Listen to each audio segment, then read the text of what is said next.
Thank you for pressing play. Your presence here brings joy to my heart. Thank you for joining us today as we dive into Théodore Laurent.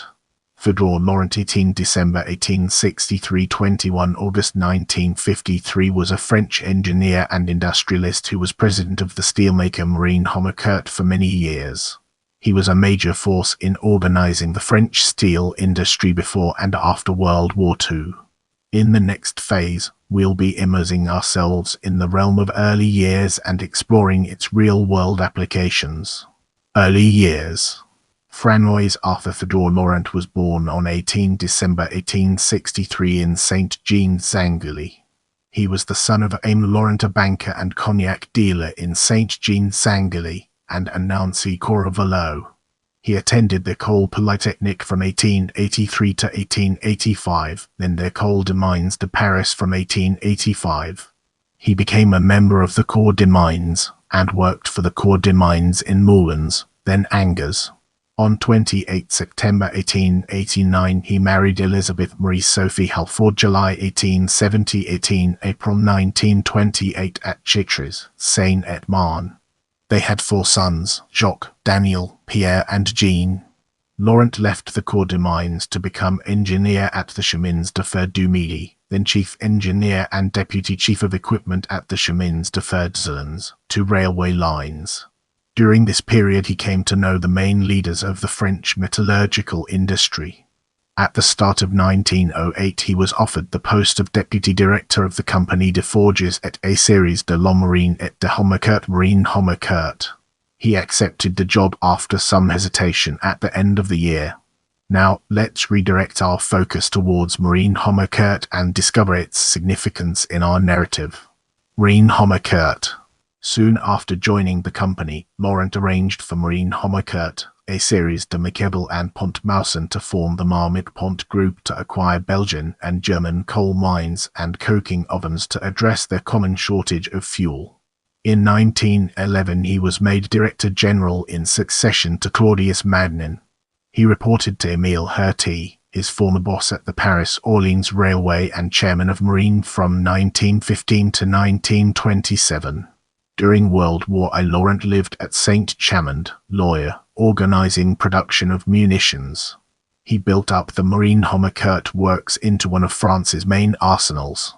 After the war he rebuilt the plant at Homécourt and expanded the company both nationally and internationally. Laurent succeeded Hertie as head of Marine-Homécourt in 1927.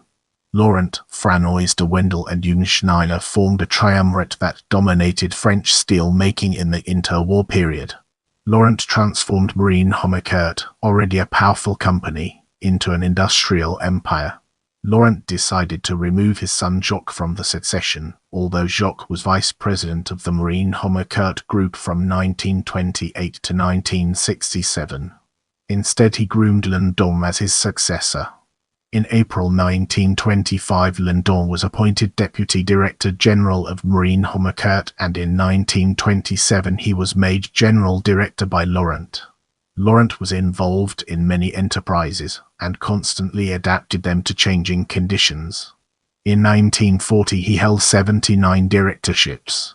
It was due in part to his example that the government passed a law on 16 November 1940 that limited the number of directorships one person could hold. He promoted industrial concentrations, particularly Seidler 1950 and the great metallurgical combinations of the Loire. He had a paternalistic attitude to the workers, taking a serious interest in their welfare, but having little discussion with them.